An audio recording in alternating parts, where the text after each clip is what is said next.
We are trying to raise funding for Linda to have a passenger-controlled wheelchair.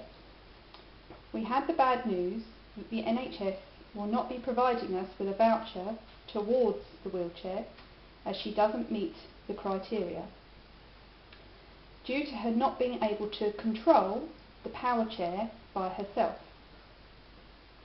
At 15 years of age, she suffered a stroke due to hydrocephalus, and this has left her unable to use her limbs. She also has no movement in her hands.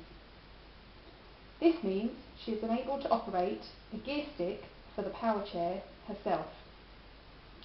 The NHS have tried a head-controlled chair, but due to Linda's sensory loss, she was unable to see clearly and was therefore a danger to herself and others. She has been deaf since she was 18 months old due to contracting meningitis. She also has several collapsed vertebrae in her neck due to osteoarthritis, resulting in her having to constantly wear a neck brace. This means operating the wheelchair was painful for her. Eventually, the decision was made that the only option left was a manual wheelchair. Due to Linda's increasing weight, it's very difficult to manoeuvre the chair.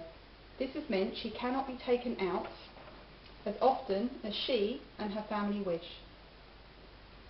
The wheelchair is also not robust enough to take her to events that she enjoys, such as country fairs and arts and crafts fairs. She has been advised that the NHS does not currently supply passenger-controlled powered wheelchairs. To people in her situation, as the criteria for a passenger-controlled wheelchair is that the person must be able to use it to maintain an independent life. This rule, however, is actually causing Linda not to live independently, causing her to feel very low and increasingly isolated by having to remain at home.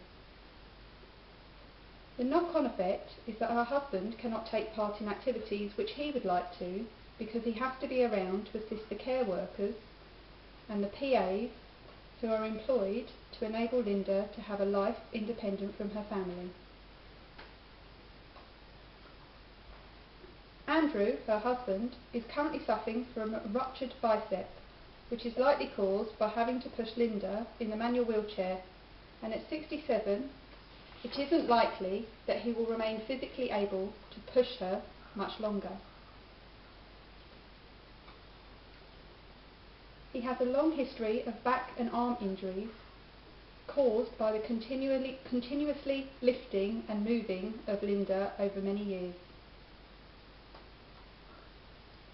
It is our belief that a passenger-controlled power chair would enable both Linda and Andrew to become more independent and to live a full and active life. This is why we are asking for you to donate even a small amount to help us purchase this chair. It will make a big difference in her life. Thank you.